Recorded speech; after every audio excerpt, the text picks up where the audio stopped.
Estas son las 4 novelas publicadas hasta el presente y traducidas a varios idiomas por Manuel Puig o Puig, cuyos títulos son La traición de Rita Hayworth, publicada por vez primera en Buenos Aires en 1968, en España en el 71. Boquitas pintadas, Buenos Aires 1969, editada en España en el 72. De Buenos Aires a Fer, Buenos Aires 75, publicada en España en este año. Y la cuarta y última novela por el momento es El beso de la mujer araña. Manuel Puig, o Manuel Puig, puesto que el apellido es catalán, nace en General Villegas, provincia de Buenos Aires, República Argentina, el día 28 de diciembre de 1932. Querido Manuel, muchas gracias por estar aquí con nosotros, por ayudarnos a conocer un poco mejor tu obra, tu formación, tu vida, de la que sabemos realmente muy pocas cosas, porque los datos que se encuentran, aparte desde el nacimiento, saltan ya casi inmediatamente a la universidad. Y sin embargo se supone que en todo este lapso han pasado muchas cosas. Hablemos de tus padres, si te parece, porque ese apellido primero es muy español, muy catalán. Sí, mira, ante todo te quiero decir que no sé de dónde saco el valor para presentarme aquí. ¿Por qué? Porque cada vez que llego a España, no sé, siento un terrible complejo de inferioridad ante la gente por el habla. No sé, aquí, como en ninguna parte del mundo, yo noto un manejo en el idioma, ¿no?, tan fantasioso, tan lleno de gracia, no sé, un brotar, ¿no?, del verbo tan fantástico que a mí no me sale la voz, me siento tan disminuido que ni puedo hablar. Y aquí me tienes hablándole al televidente. De todos modos, mira, yo tengo un gran problema para expresarme, ¿no? Y creo que eso tiene algo que ver con el hecho de que escriba, porque hay tiempo de revisar y corregir lo que se dice, ¿no? Pero si me tienen un poquito de paciencia, haré lo posible Pues claro que sí. por decirte algo, ¿no? Claro que sí. Además todos sabemos que el idioma de Manuel Puig, a pesar de lo que él diga, es un idioma muy rico, muy amplio, es un idioma muy trabajado, es una herramienta realmente muy nueva, muy moderna, y tan rica como la que él está atribuyéndonos ahora tan generosamente, tan gentilmente por otra parte. El problema probablemente de Manuel es que es un hombre que vive más que en ninguna parte en Nueva York, donde realmente hay una lucha idiomática complejísima, ¿no? Sí, mira, si quieres te volvemos al asunto que me preguntabas de los padres. Sí, mi abuelo era catalán. Él tuvo que salir por los 80s, era anarquista, algún problema había. Ajá. Y llegó ya grande a la Argentina, se casó con una gallega muy jovencita. Y tuvo unos cuantos hijos y murió en el 9. Mi padre apenas tenía 2 años. Así que de ese abuelo catalán no tengo ninguna referencia directa, ¿no? ¿Y de la abuela? Así es todo muy legendario. ¿Y de la abuela gallega? La abuela gallega parece que era así más tranquila, ¿no? Y bueno, quedó con todos estos hijos, 7 hijos, y viuda muy joven, y también murió en el 20 algo, así que no la conocí. De modo que tu padre nació en la Argentina. Mi padre nació en Argentina. ¿Y a qué se dedicaba tu padre? Mi padre estaba en el comercio, todavía trabaja, y él vivió siempre en un pueblo de provincia donde nací yo. En el famoso General Villegas. Que es el escenario de mis 2 primeras novelas, ¿no? Y háblanos de tu madre también un poco. Mi madre es de origen italiano. Ella es una chica de ciudad, terminó sus estudios de química y fue a este pueblo a hacerse cargo del laboratorio de un hospital, ¿no? Y allí conoció a mi padre y se casó. Y se quedó a vivir allí, pero nunca pudo adaptarse al pueblo, ¿no? Y iba mucho al cine, y allí me llevó, ¿no? Desde chico me empezó a llevar al cine. Y ahí se producen tus primeros descubrimientos, sí, asombrosos, ¿no? Bueno, mira, asombrosos y penosos a la larga, o no penosos, me trajo muchos problemas el cine, pero en fin, creo que era inevitable. ¿Sabes? Yo rechacé totalmente la realidad que me tocó vivir. Ese pueblo de La Pampa era un pueblo casi de western, ¿no? Era a 1000 kilómetros casi de la capital, ¿no? Y en la zona que se llama Pampa Seca. Porque la Pampa Húmeda es la parte que está más cerca del mar, hasta 400 kilómetros más o menos, es otro tipo de tierra, ¿no? Pero allí ya, donde empieza la Pampa Seca, las cosas se ponen muy, muy serias, porque no hay agua, ¿no? Se saca el agua de napas subterráneas, pero no hay agua que corra a la vista, ¿comprendes? No se ve. No se ve, y todo es muy seco. Crece un pasto que es bueno para el ganado, y eso es la riqueza del lugar. Pero aquello es de miedo, porque, ¿cómo te podría decir? Es la ausencia total de paisaje. Es una planicie perfecta, el horizonte es una recta, ¿no? Y no crece nada más que ese pasto. Si quieres una planta, algo, hay que regarla constantemente, ¿no? Y el mar está a 1000 kilómetros y las montañas están a 1000 kilómetros y todo está lejos. Y la persona que nace y se muere ahí no ha visto nada más que lo que le dan en el cine. De modo que el cine era tu ventana al mundo. Sí, totalmente, porque además de esa naturaleza, ¿no? el clima humano era también Duro. sí, era muy especial. ¿Sabes?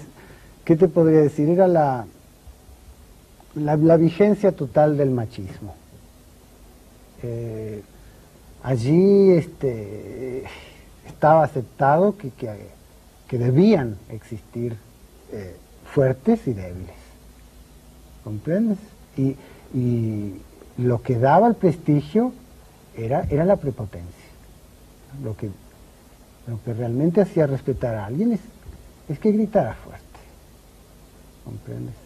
Y bueno, la escuela de todo ese sistema de explotación, yo creo que estaba en la pareja misma. En los hogares había un señor muy nervioso que con poco control sobre sus nervios Gritaba y mandaba. que mandaba y una señora que o se hacía la sorda o acataba las órdenes, ¿no? Y no sé, yo rechacé todo eso, no pude, me pareció que era demasiado desagradable. Traté de ignorar esa realidad y en cambio tomar al cine como la realidad, entre comillas, no mi realidad. Es decir, las comedias estas musicales, las comedias sofisticadas de la Metro, todas estas cosas que sucedían en otros niveles, ¿no? Esta para mí pasó a ser la realidad. Y lo otro, el pueblo era como un western en el que yo había entrado, una película, ¿no? Que yo había ido a ver por casualidad. Sí, por error. Por error. ¿No? Pero de la que no me podía salir, ¿no? Es curioso que esta... Va a andar. Espera. Ay, no. Es curioso que este refugiarse en la imagen, que esto de aceptar el cine un poco como una válvula de escape y también como la creación de un mundo diferente, se da en bastantes escritores, sobre todo de tu generación. Y somos los primeros que hemos tenido como influencia principal el cine, ¿verdad? Quizá me acuerdo, por ejemplo, del caso de un antecesor tuyo en esta silla, que fue Guillermo Cabrera Infante, un joven escritor cubano al que sin duda conoces, que es otro obseso del cine, que también se inventaba un mundo aparte ahí. El cine está presente en todas tus novelas. Podría decirse que no se explica la literatura, la narrativa de Manuel Puig sin el cine. En efecto, sí, es cierto. Entonces, para mí, ya te digo, esto, después del escribir sobre esto, fue un modo de comprender mi problema, pero en realidad me trajo conflictos sin fin, esta solución que yo encontré así, muy forzada en esos años, ¿no? ¿Qué decirte? Cuando llegó el momento de elegir una carrera, ¿no? Yo creí que lo que quería, que como solamente me sentía cómodo en el refugio de la penumbra del cine, creía que, bueno, eso era lo que me gustaba y lo que tenía que hacer era cine, ¿no? Pero a mí lo que me gustaba era ir al cine, no hacer cine. Pero de eso no se puede vivir todavía, no se considera una carrera. Yo hice todos los esfuerzos posibles para saltar de Villegas a la Metro Goldwyn, pero eso llevó mucho tiempo.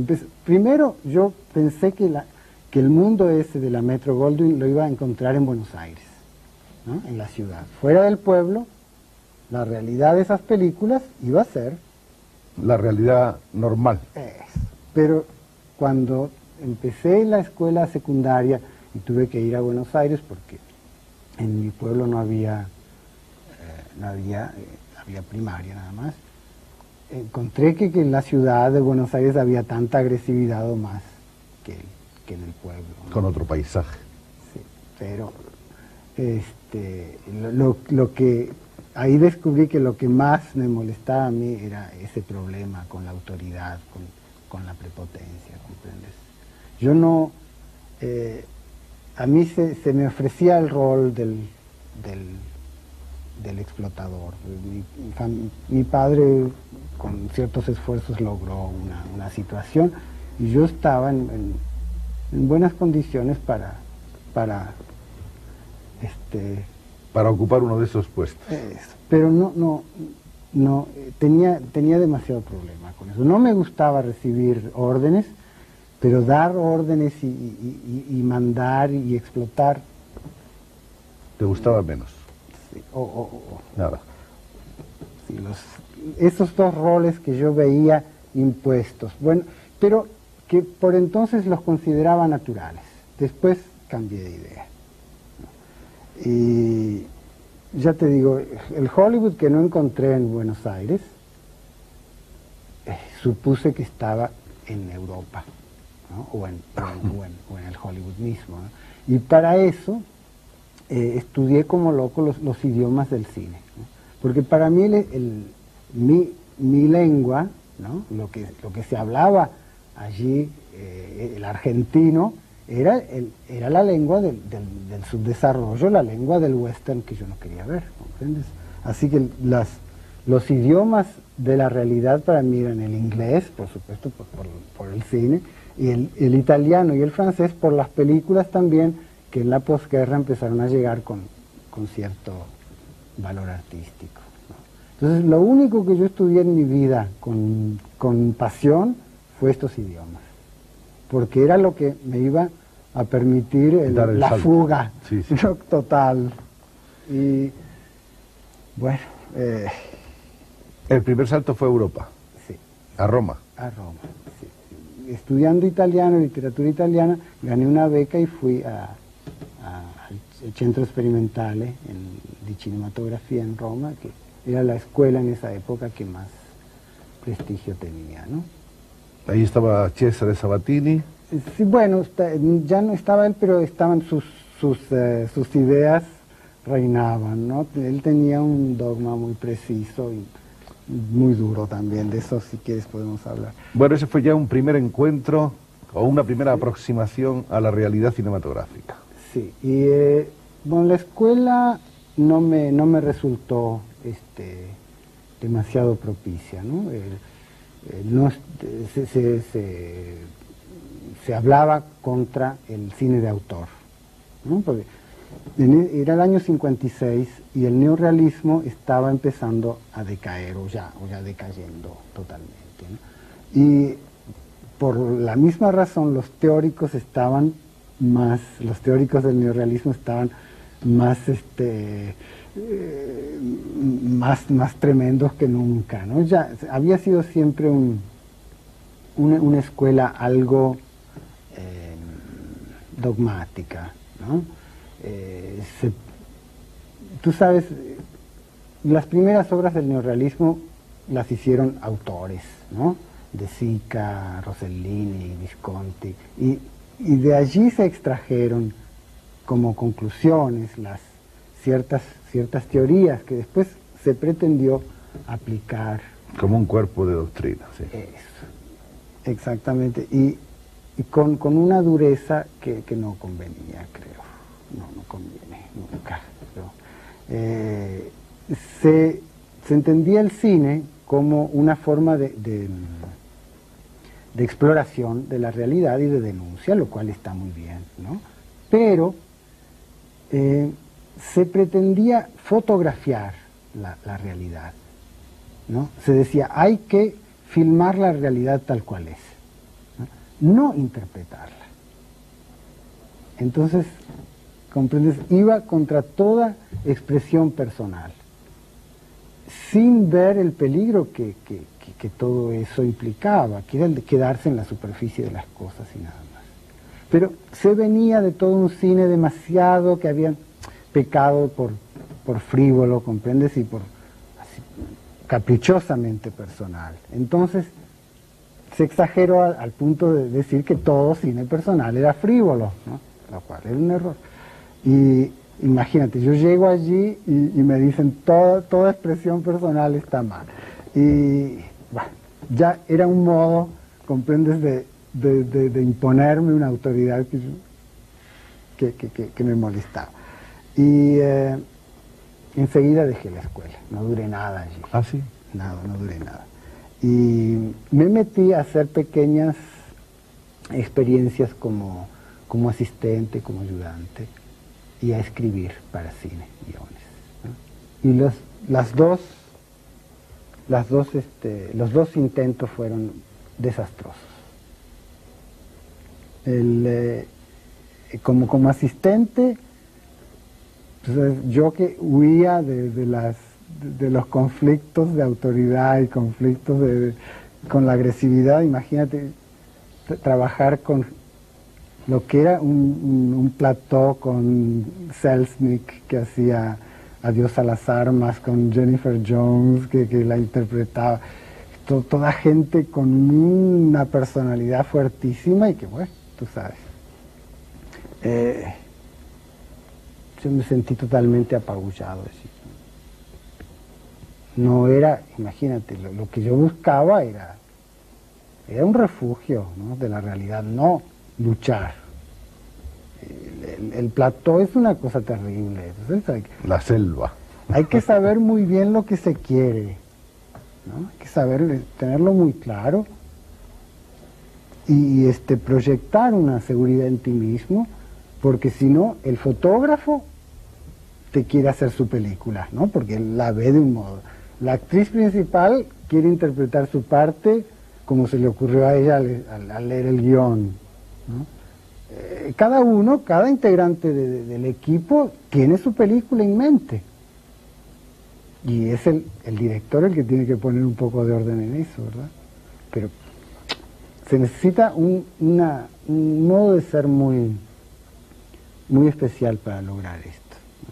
Yo no sé, si me dicen que tengo que hacer algo que no puedo corregir, ya me siento paralizado, porque si puedo hacer algo es en base hacia la idea de que puedo corregir, revisar y repensarlo. Soy muy inseguro por naturaleza, no creo así en lo que salga de primera intención. Eso depende de cada uno, ¿verdad? ¿Y a qué directores viste trabajar en esos tiempos? Trabajé con De Sica, con Charles Vidor, con René Clément, con Stanley Donen en París. Hice varias experiencias, pero sentí con toda seguridad que eso... Que esa no era tu lucha. Pensé, bueno, de algún día esto se va a arreglar y voy a saber qué es lo que quiero, pero no me sentía cómodo para nada. ¿Y como guionista? Bueno, eso fue peor. ¿Sí? Porque cuando yo escribía un guión, Lo escribía en inglés además, ¿no? Porque escribía sobre mi realidad, entre comillas, ¿no? Entonces, era siempre referencias a películas que había visto. Es decir, lo que me daba placer al escribir para cine era copiar, no crear. ¿Comprendes? Era toda una actitud muy neurótica, ¿no? Y, ¿qué es lo que te iba a decir? Mientras escribía, yo estaba en una especie de viaje mío, ¿no? Y no me daba cuenta de lo que estaba sucediendo. Me entusiasmaba el trabajo, pero al leer el trabajo terminado, sí.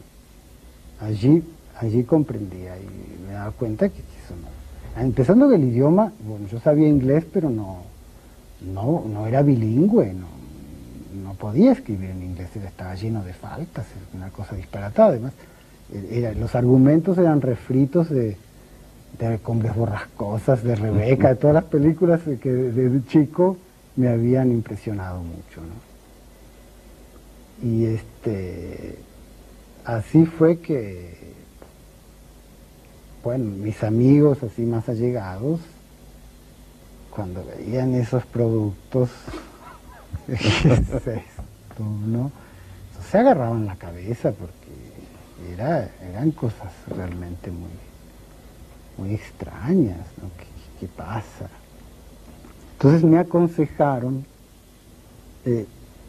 por lo menos escribir en mi idioma, ¿no? Y si en lo posible sobre algo que yo conociese, sobre alguna experiencia mía, ¿no? Sobre los páramos de Yorkshire, lugares donde no había estado jamás, ¿no?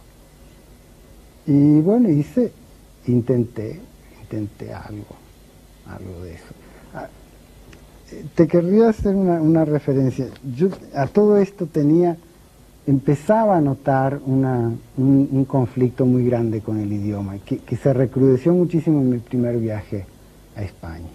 Y fue por esa época, ¿no? Sí, en el 58 yo vine haciendo dedo, aquí no sé cómo se llama, autostop. Sí.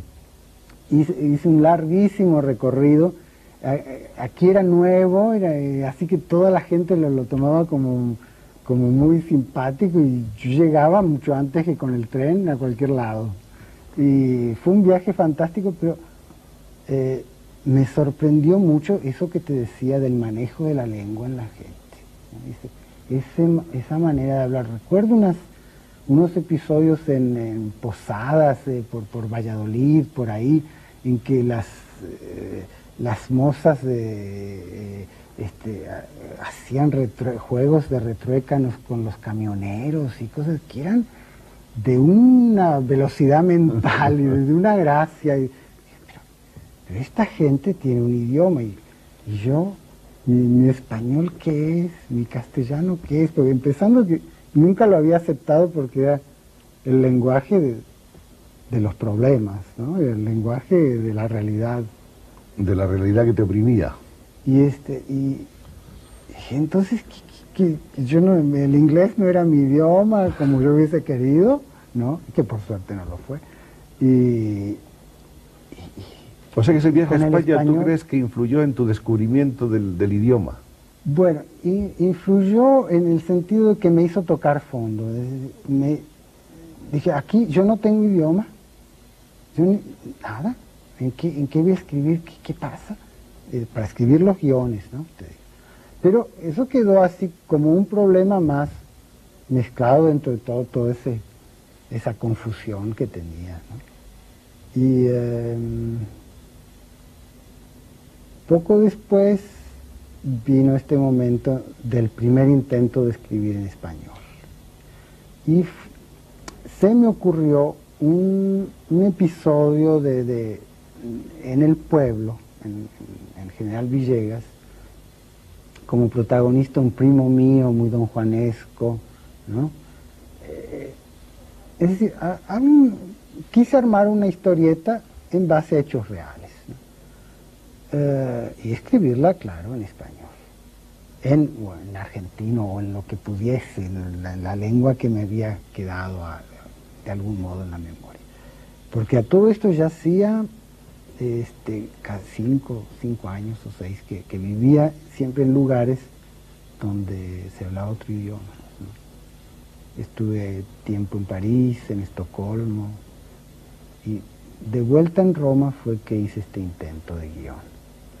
Pero al mismo tiempo noté que esos personajes los tenía demasiado cerca, ¿comprendes? Eran recuerdos así muy alejados en el tiempo, pero y en el espacio, porque eran cosas así sucedidas en La Pampa y yo estaba en Roma, pero de algún modo estaba todo muy cerca, ¿no? Y dije, bueno, con esto hay que poner cierta perspectiva, cierta distancia, porque ¿qué pasa? No veo claro nada, ¿no? Y se me ocurrió, para aclarármelo a mí mismo, todo este material, hacer una descripción de cada personaje antes, ¿no? Antes de entrar a tramar el plot, el argumento. Y aquí entonces, por primera vez, el problema del idioma, ¿cómo lo iba, en qué español lo iba a describir a este personaje? Y me acuerdo que estaba ante el personaje de una tía, porque sentía así como realmente una inadecuación muy grande, ¿no? Y lo único en ese momento que recordé con claridad fue la voz del personaje, ¿no? Lo que decía. Eso sí lo tenía muy, muy claro. Entonces dije, bueno, lo único que puedo hacer es registrar esta voz, ¿no? Entonces empecé a escribir, y por primera vez en todos esos años de intentos de creatividad me surgió un material así, sin esfuerzo. Cuando me quise acordar tenía 30 páginas escritas en 2 tardes, una cosa así. Y enseguida me di cuenta que eso era distinto, que era otra experiencia. Y esas voces, es decir, lo que decía mi tía, ¿no? a los chicos, cómo los regañaba, todas estas tonterías, ¿no? Pero este es un material que yo puedo recortar y con el que puedo trabajar a mi gusto, ¿no? Reelaborarlo. Sí, pero es un material que esto no es para cine, ¿no? Y el tema es muy complicado, porque cada vez los conflictos, ¿no? se ramificaban, todo se volvía muy, muy complejo. Digo, esto no es material para cine, esto necesito una novela entera para desarrollarlo, ¿no? Y ¿qué decirte? Ahí me di cuenta que lo que quería yo era contarme esos años de mi niñez, ¿no? Para aclararme un poco la situación. ¿Por qué estaba ya por cumplir 30 años y todo me había fallado de tal modo, ¿no? Lo último que estaba por perder, ¿no? Ya lo estaba perdiendo, lo había perdido, era lo que me había sostenido todo ese tiempo, que era esa falsa vocación por el cine. ¿Comprendes? Todos los problemas que había tenido esos 15 últimos años, yo los había de algún modo digerido, pensando que, bueno, todo era porque el día que logre expresarme en el cine, las cosas se van a arreglar, ¿no? ¿Y qué pasaba? Que la vocación por el cine se probó falsa. Y ahí se acabó. Ahí, en 2, 3 días se acabó todo el sueño de tanto tiempo. Porque encontraste el camino verdadero. Si yo noté que me podía expresar, ¿no? Y lo principal, ¿no? Expresarme con toda comodidad. Y con todas las cautelas. Sí. y que podía eso revisarlo y te das cuenta y rehacerlo todo lo que quería. Los materiales no eran valiosos, no eran ni celuloide, ni actores, ni decorados, era un papel, usaba siempre papel usado de un lado ya. Papel usado. Sí, porque estaba muy mal de dinero. Entonces encontraba papel usado de traducciones, de cosas que hacía. Yo creo que eso lo hemos hecho como todos. Trabajitos. Y lo único valioso era el tiempo, ¿no? Pero para mí mi tiempo tampoco tenía valor, así que... ¿Ese descubrimiento que se produce en Roma te hace cambiar de planes inmediatos o te quedas un tiempo más en Europa? Tú lo has dicho. Cambias. Enseguida. Es el cambio. Sí, porque yo vivía así de traducciones, de pequeños trabajos en cine que eran irregulares, ¿no? Pero cuando venía alguno de esos compromisos te llevaba todo el día. Yo quería encontrar algo, un trabajo de horas fijas que me permitiese escribir, ¿no? Todos los días un rato. Entonces me fui a Nueva York, que era uno de mis planes, quería conocer y allí supuse que podía conseguir un trabajo fácilmente. ¿El encuentro con Nueva York cómo fue? Mira, ya el lugar para mí fue secundario, porque lo principal era mi proyecto. Claro. Entonces ya no era tan vulnerable, ¿no? Lo que me importaba eran esas horas libres en que yo iba. ¿Esa es la época en que estuviste trabajando en una compañía de líneas aéreas? Sí. ¿En el aeropuerto era? Sí. En el aeropuerto de Nueva York. Sí, allí estuve 4 años. 3 años me llevó completar esta novela, porque eran ratitos, ¿no? Ratos después de trabajar. ¿Esa fue tu primera novela o fue una novela no publicada? No, fue La traición de Rita Hayworth, exactamente. Sí, esa es la primera novela. Y esta novela, cuando la tuviste terminada, ¿le hablaste de ella a alguien? Porque ahí me hablaron personas. Sí, hay un chico en Nueva York, en una compañía aérea que escribe, tiene unas novelas metidas en el cajón que son estupendas. Sí, mira, yo no tenía ningún contacto en absoluto con gente de letras, ¿no? Porque nunca había tenido nada que ver con ninguna de las letras. Pero me quedaba un amigo muy bueno de la época del cine, de la escuela, Néstor Almendros, que ahora es un famoso camarógrafo, es el fotógrafo de la historia de Adele H, y hace todas las películas de Romer, y se lo considera ahora el mejor iluminador del mundo, ¿no? Es español. Y él, todavía en esta época no era conocido, leyó mis originales y se los pasó a Juan Goytisolo, que era amigo de él.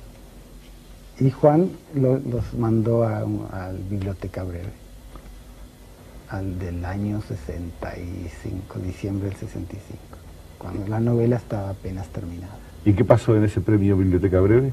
Bueno, se colocó bien, la novela fue finalista y de allí salieron contratos. Después vinieron montones de dificultades con la censura, aquí y en Buenos Aires. Pero 2, 3 años después finalmente se publicó. A partir de la aparición de esta novela, de la primera novela de Manuel Puig, que ha encontrado su camino, resulta que se produce un movimiento de curiosidad y de expectación, un poco de estupor por parte de lo que podrían llamar los consagrados, que eran, como saben ustedes, una pléyade de grandes escritores en la Argentina, muchos de los cuales consideraron a Manuel Puig como una especie de advenedizo que intentaba filtrarse y de hecho se filtraba entre sus filas en la cumbre. Por otra parte, otros críticos entendieron que la personalidad de Manuel Puig estaba más o menos situada dentro de una segunda generación que estaba tomando la antorcha o el relevo de todos estos grandes maestros de las letras argentinos. Y a partir de este momento el nombre de Manuel Puig se une al de otros tantos escritores más o menos de la misma época, que son Néstor Sánchez, compatriota de Manuel, o los mexicanos Gustavo Sáez, Salvador Elizondo, José Agustín, etcétera, autores que continúan una tradición cuyos eslabones anteriores podíamos decir que eran Cortázar y García Márquez, por ejemplo.